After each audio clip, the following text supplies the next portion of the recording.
ଦେଖନ୍ତୁ ସାଙ୍ଗମାନେ ମୁଁ ଚାଉଳ ପାଇଁ ଯାଉଛି ଆଉ ନବୀନ ସରକାରର ବ୍ୟାଗ୍ ଆଉ ଚାଉଳ ପାଇଁ ଯାଉଛି। ବେଶୀ ଖରା ହେଲାରୁ ଏଠି ଟିକେ ରହିଯାଇଛି।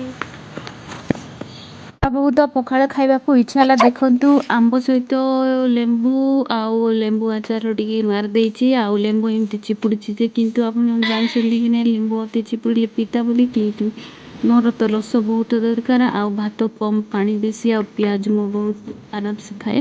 ଦେଖନ୍ତୁ ମୁଁ କେମିତି ପଖାଳ ତିଆରି କରି ପ୍ରସ୍ତୁତ କରି ଖାଇଦେବି।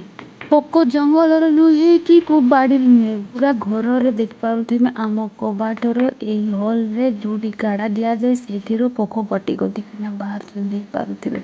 ଆମେ ତ କେବେ ଦେଖିନଥିଲୁ ସାଙ୍ଗମାନେ ଆଉ ଆପଣମାନେ ଚେକ୍ କରନ୍ତୁ ନିଶ୍ଚୟ ଆପଣଙ୍କ କବାଟ ମାନଙ୍କୁ ଏଇ ହଲରେ ଯେଉଁଠି ଗାଡ଼ା ଦିଆହେଉଥିବ କିନ୍ତୁ ଆମେ ତ ଡରିଗଲୁ ସାଙ୍ଗମାନେ କେତେ ଯାକ ପୋକ ବାହାର କଲୁ ଏଇ କବାଟ ସରିଲାରୁ ଆଉ ଗୋଟେ କବାଟରେ କାଢ଼ିଲୁ। ଦେଖନ୍ତୁ କେତେ ସାରା ପୋକ ବାହାରିଛି ମାଲୋ ଓ ପୁରା ଦିଲ୍ ଦहल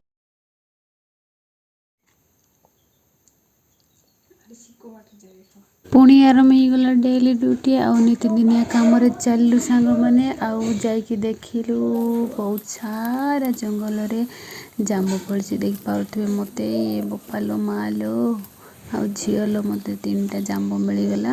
ବୋପା ମା ଆଉ ଝିଅ ସେଇ ଝିଅଟା ହେଉଛି ମୁଁ ଏଇଟା ମୋ ବାପା ଆଉ ମୁଁ ସୁନ୍ଦର ଭାବରେ କେତେ ସୁନ୍ଦର ଭାବରେ ତଳିଦେଲି ଗୋଟି ଗୋଟି କରି ମୋତେ ତ ବହୁତ ଖୁସି